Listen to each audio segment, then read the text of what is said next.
Olá, vamos apresentar aqui um plano de intervenção pedagógica a partir da área de atuação da filosofia.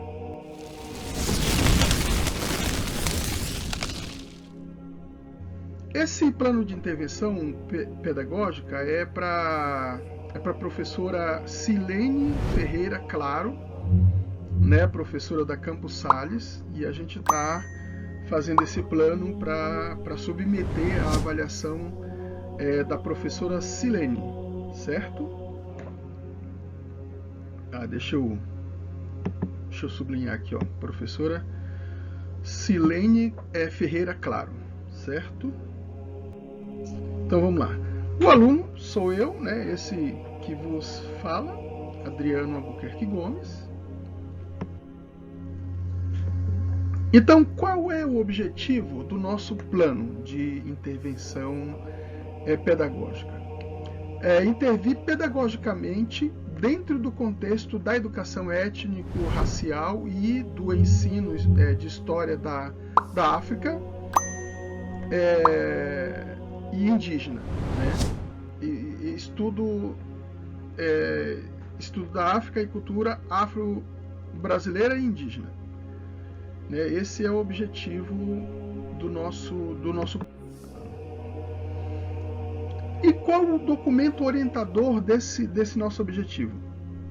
São as diretrizes curriculares nacionais para a educação étnico-racial e para o ensino de história da África e afro-brasileira e indígena, né?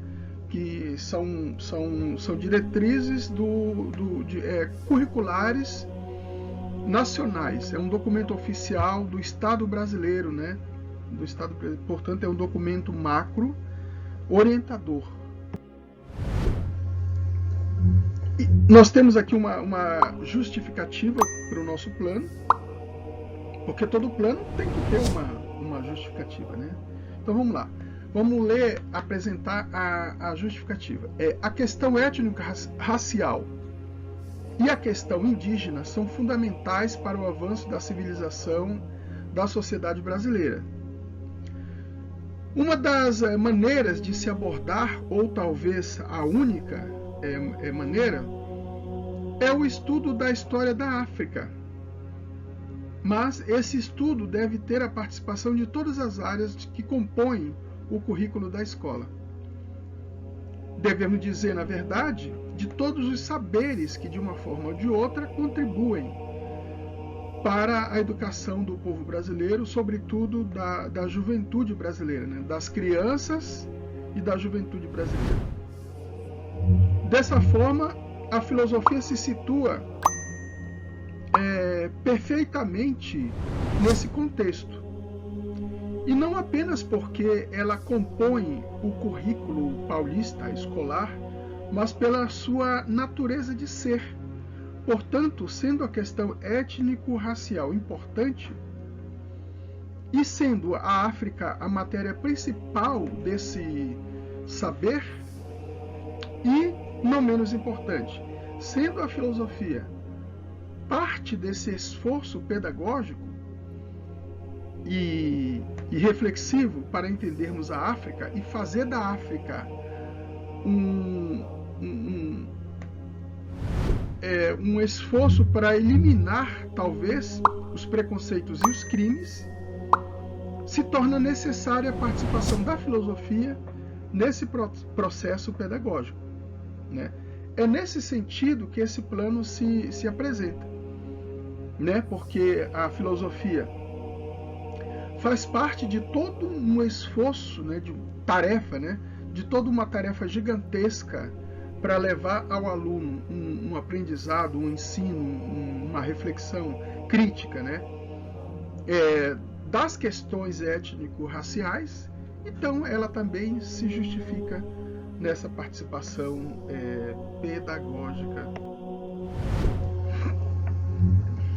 E vamos agora apresentar os trechos dos parâmetros curriculares que a gente retirou para orientar a nossa intervenção. Tem aqui um trecho, ó, deixa eu sublinhar aqui, um trecho da página 499 desses parâmetros. Reconhecer exige que os estabelecimentos de ensino frequentados, em sua maioria por população negra,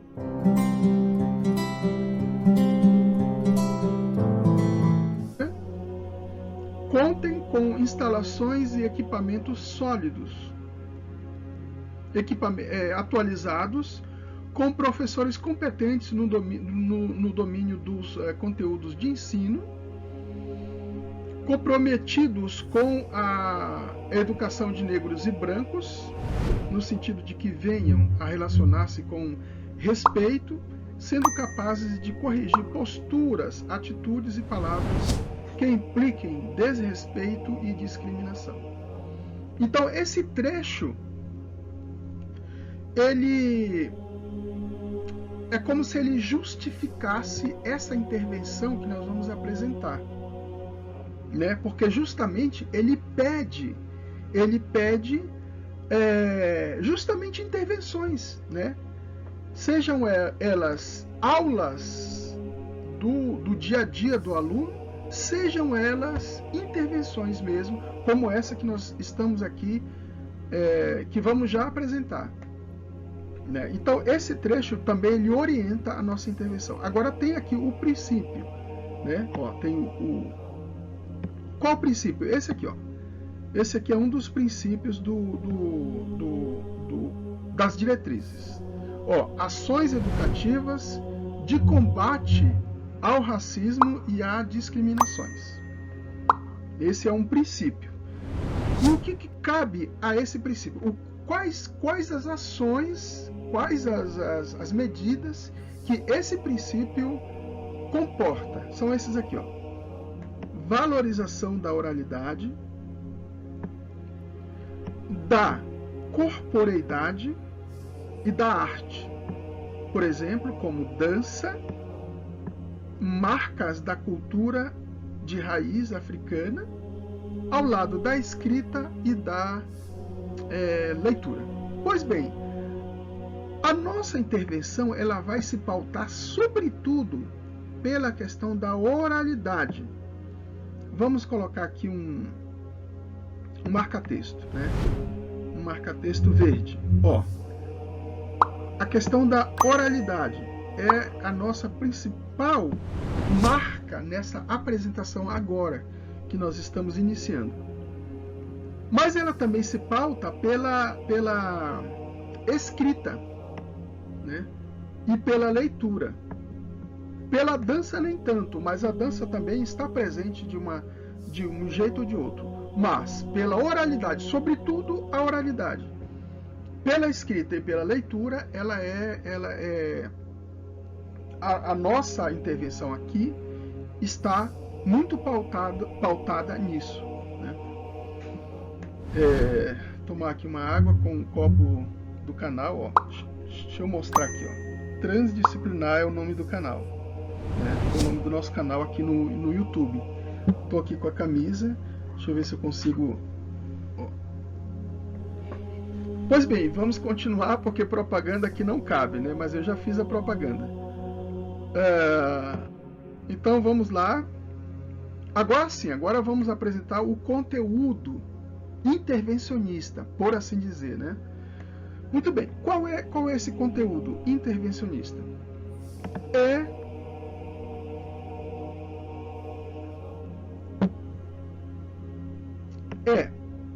a mitologia africana, né? A mitologia africana. Aí qual é a problemática? Qual é a questão? O que é isso que é a mitologia africana? Né? É uma forma de entender alguma coisa. Por exemplo, no nosso caso aqui, a mitologia. Agora, a gente precisa apresentar uma hipótese, inicialmente. Uma hipótese para começar a entrar nesse conteúdo. Né? Qual é a hipótese? Veja. Ó, resposta hipotética. É a memória de um passado que, sem essa memória, não se teria o presente tal como ele é hoje. Isso é polêmico, né? Porque dizer que hoje em dia com uma sociedade completamente tecnológica, ultra internet, né? Enfim, uma sociedade completamente voltada para a tecnologia, para a informática, para a internet, para tudo quanto que é maquinário, né? Dizer que essa sociedade ela é fruto da memória de uma mitologia é no mínimo polêmico, né? Mas essa é a hipótese inicial. Agora vamos... Bom, se tem uma hipótese, tem que ter uma tese, né? Porque a tese faz parte do jogo do raciocínio, né? Inclusive aqui os elétrons e os nêutrons estão dando essa ideia de busca, né? de complexidade, porque quando você trabalha com raciocínio, com hipótese, com tese, é complexo, né? Então, vamos apresentar aqui a nossa tese. Veja,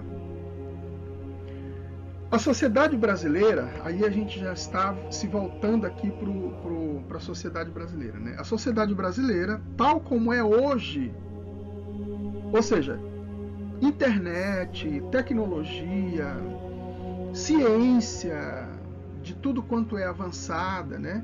Então, a sociedade brasileira, tal como ela é hoje, é invenção da mitologia africana.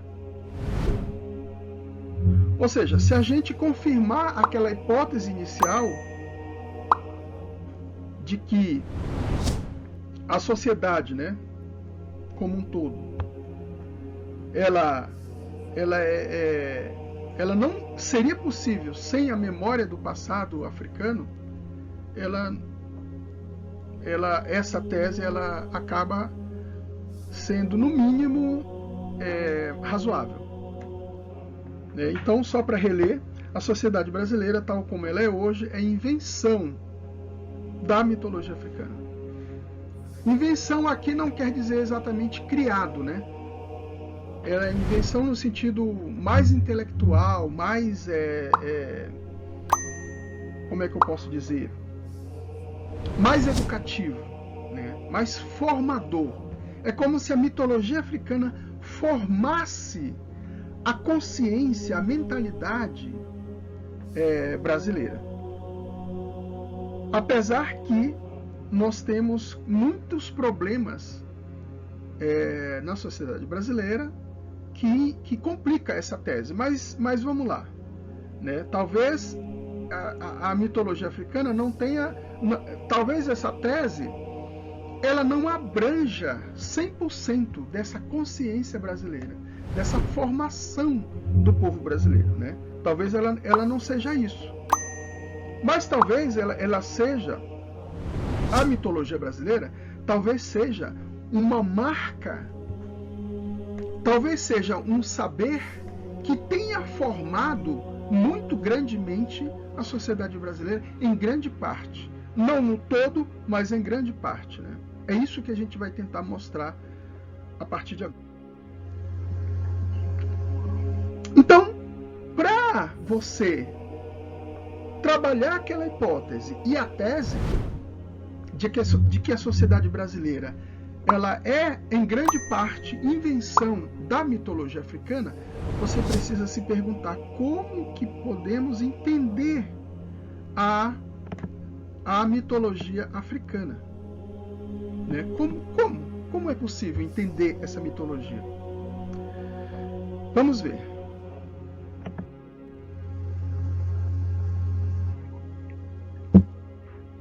Então agora a gente vai tentar apresentar. É preciso dizer que esse aqui é apenas um esboço caricatural, né, de um estudo sobre a mitologia africana. É um esboço, além de ser um esboço, é caricatural, ou seja, é muito simplório, né? É muito pequeno, mas é assim que a gente começa, né? É como se nós estivéssemos começando aqui esse estudo do nada, né? e lançando apenas uma pequena luz. Pois bem, aqui ó, Olorum. Então aqui a gente vai apresentar um pouquinho, um pedaço da mitologia africana. Olorum e alguns orixás da mitologia africana, né?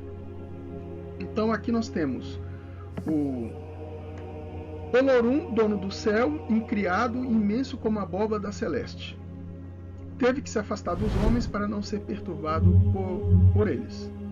Então, veja, o que é o Olorum? Olorum é um deus supremo dentro do contexto da mitologia africana. É um deus assim que abrange tudo, né? Um deus que comanda os orixás. Muito bem, é o supremo, é o maior de todos. Então veja, Olorum sai de perto dos homens. Inicialmente ele estava muito perto dos homens, né? Mas ele não abandona os homens, os seres humanos. O que ele faz? Ele pede aos orixás que tomem de conta dos homens e os ajudem, né? Ele faz esse pedido. Os orixás têm a sua morada em Aruanda. A gente vai ver o que é Aruanda. Aruanda está aqui, ó. Deixa eu... tá aqui, ó. Aruanda é uma espécie de morada espiritual dos orixás.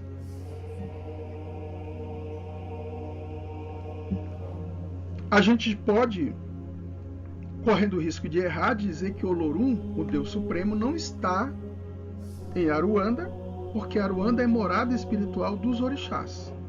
Se Olorum, como a gente viu aqui no início, ele se afasta dos homens e pede para os orixás ficarem, né, perto dos homens, para tomar de conta dos homens e protegê-los, então é porque Olorum e orixás eles estão separados. Nesse sentido, se Aruanda é morada espiritual dos orixás, então Olorum não está em Aruanda, né? Aruanda lembra a Luanda, ou Luanda, eu acho que é Luanda, é um país africano. Obatalá, orixá que cria coisas. O Obatalá, ele tem a faculdade, né, da arte, né? Muito bacana isso, muito bonito, né? Ele tem essa faculdade da arte, né? Os artistas estão aí com Obatalá, né? Por quê? Porque ele cria coisas. Ele usa barro para criar natureza, animais, enfim, né? Ele tem essa faculdade da criação. O Obatalá, né? Deixa eu sublinhar aqui. Aí, de Obatalá e Odudua, que são dois orixás, né? Dois orixás, nasce Aganju, que representa a terra, é um orixá da terra, e nasce Iemanjá, né? Que é a orixá da água, né? A Iemanjá representa a água. A Iemanjá ela é muito famosa na sociedade brasileira, né? É muito famosa mesmo. A gente não precisa nem dizer porquê, né? Então, esses dois aqui nascem de Odudua e de Obatalá. Só que Iemanjá se casa com Aganju, né? Desposa o seu próprio irmão. E dessa união nasce Orungan, né? Orungan. Veja, Orungan vai ser uma espécie de Édipo africano, né? Bom, se Orungan vai ser uma espécie de Édipo africano, é porque tem aí uma referência, né? Não que Orungan ou que a mitologia africana precise dessa referência, não. Nós é que precisamos dessa referência, né? É a referência do Édipo Rei, lá da mitologia grega, né? Então o Édipo Rei, bom, a história não cabe aqui contar. Bom, se Orungan é isso, né? A gente já sabe qual é o que aconteceu entre Orungan e Iemanjá, né? Orungan Bom, vamos continuar aqui e que isso vai aparecer. Vai haver uma relação muito complicada entre mãe e filho, né? Que é o complexo de Édipo lá da obra Édipo Rei. Pois bem, Orungan, ele vai se apaixonar por Iemanjá, que é a sua própria mãe, né? Que é um complexo de Édipo isso. Agora, dessa paixão, dessa relação muito complicada, ocorrem algumas coisas. Por exemplo, a Iemanjá, ela vai sofrer uma violência, né, do filho, e ela vai morrer. Só que dela vão sair muitas belezas, muitas coisas extraordinárias, né?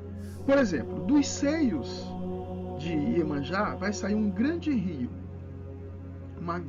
um grande volume de água, originando aí no mundo, né, as águas, os mares, enfim, os oceanos. Do ventre de Iemanjá saem outras belezas, né? Por exemplo, sai o orixá Xangô. Xangô. O Xangô é o orixá do trovão, aquele barulho imenso, né, que acontece nos céus. Sai também o Ogum, que é o deus da guerra. Veja, nessa apresentação toda aqui, que nós estamos fazendo, é daqui que a gente vai extrair alguns elementos para a nossa hipótese e para a nossa tese inicial, né? Então veja, Ogum, que é o orixá da guerra, aí tem o Chapanã, né? Veja, tudo não é só beleza. Veja, saiu também Chapanã. Chapanã é um orixá da varíola. Não só da varíola, né? Mas de algumas doenças de pele. Então é um orixá que representa coisas ruins. Aí tem o Oxóssi, que é o orixá dos caçadores, é uma coisa muito boa, né? Apesar que não devemos mais caçar, mas enfim, o orixá o Oxóssi é o orixá dos caçadores, né? Aí tem o Oxum, o Oxum, que é o orixá, isso é uma coisa muito boa, que é o orixá das fontes e dos regatos, né? Aí tem o Obá, Obá, que é o orixá do rio Obá. Obá é um grande rio dos estados Oió e Oxum, na Nigéria, né? Então o Obá está presente lá na Nigéria de maneira muito intensa. Aí tem o Oiá, né, o orixá Oiá, que é o orixá do rio Níger. O rio Níger é o terceiro maior rio da África, né? O primeiro é o Nilo. Aliás, o rio Nilo é o primeiro rio do mundo em extensão, mas o primeiro em volume é o Amazonas, né? O segundo em extensão do mundo é o rio Amazonas, o primeiro é o Nilo, mas o primeiro em volume, em grande quantidade de água, é o Amazonas. Pois bem, veja, antes de passar para o outro slide, nós temos aqui um grande elemento. Olha que isso aqui não é nem a metade da mitologia africana, né? Mas já temos aqui muitos elementos nos quais a sociedade brasileira está inserida, né? E todos esses elementos aqui, toda essa informação aqui esteve no início da colonização brasileira e está atualmente na nossa vida, né? Mas vamos continuar, que isso aqui vai voltar muito fortemente na nossa apresentação. Como nós dissemos, Aruanda, né, tem aqui uma imagem representando uma morada espiritual, né? Então Aruanda é a morada dos orixás e é uma morada espiritual.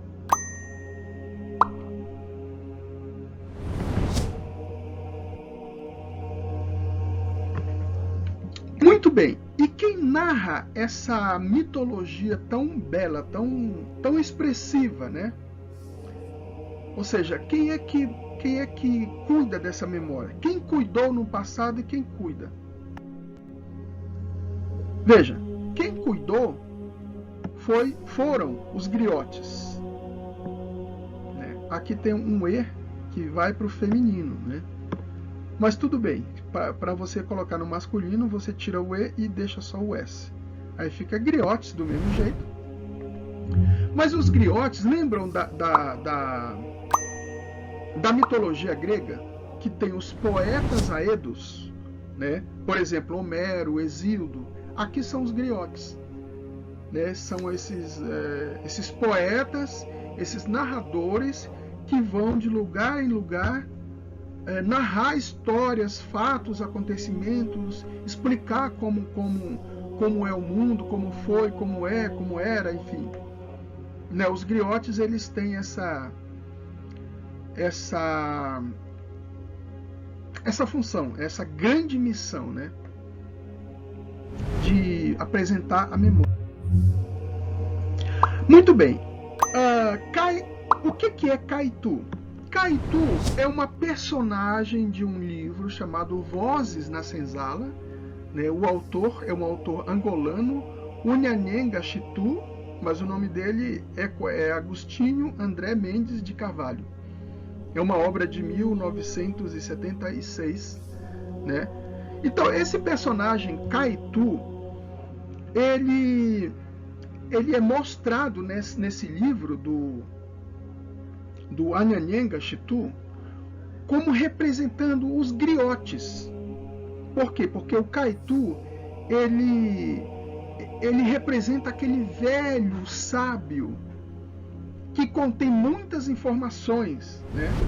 Esse é o Caitu, essa é a personagem desse livro, Vozes na Senzala.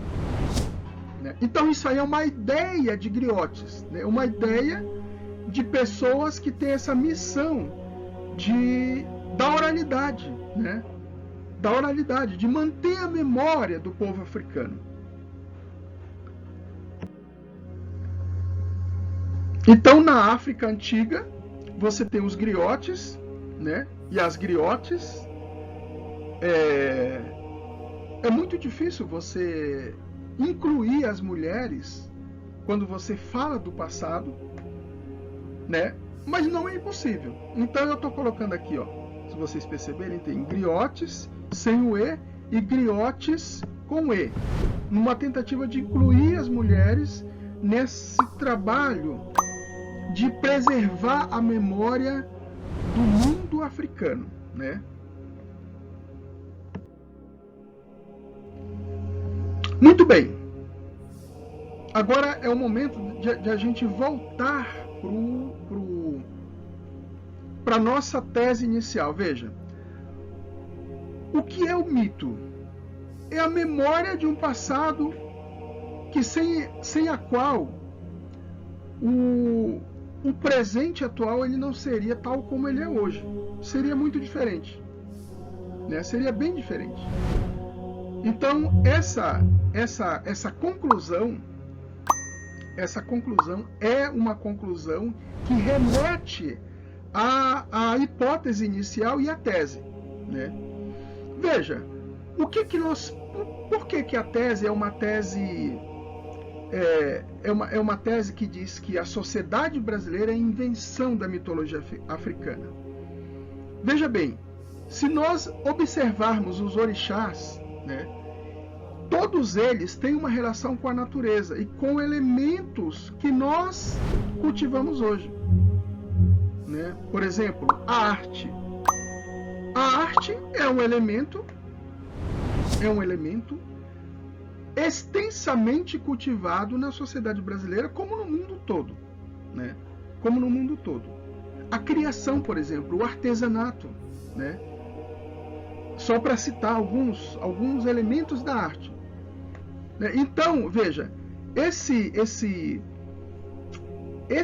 essa conclusão, ela leva para isso, porque todos os orixás, eles cultuam, eles protegem e eles estão dentro da natureza como um todo, natureza aí de maneira muito abrangente, e toda essa natureza, seja agricultura, seja rio, veja, você tem lá os orixás dos rios, você tem lá os orixás da criação, você tem lá os orixás da doença, por exemplo, né? Das doenças, né? Enfim, todos os orixás, eles estão relacionados a tudo que nós estamos relacionados. E esses orixás, né, tal como o Olorum, que é o Deus Supremo, toda essa gama de orixás, toda essa constelação de orixás, estavam na antiguidade, e essa antiguidade, ela é fortemente formadora de um passado recente e desse passado agora, né? Então, essa é a conclusão mínima que a gente pode chegar, né? Se você prestar atenção na nossa vida, no nosso cotidiano, essa memória, né, representada por essas acenações dessas pessoas aqui, ó, você tem pessoas acenando, né? Acenando para quem? Acenando para nossa consciência, né? Dizer, olha, eu tô aqui, eu sou a história africana, veja, não esquece de mim, vem, oi, né? É um aceno, é uma acenação para a nossa memória, para a escola, né? Para a educação, para o aluno, para o professor, né? E tudo isso forma o que nós somos hoje, né? Tudo isso forma o que nós somos hoje, ao lado do indígena, ao lado dos índios, das várias formações indígenas, né? Ao lado de tudo isso. É nesse sentido que a gente diz que a mitologia africana, ela é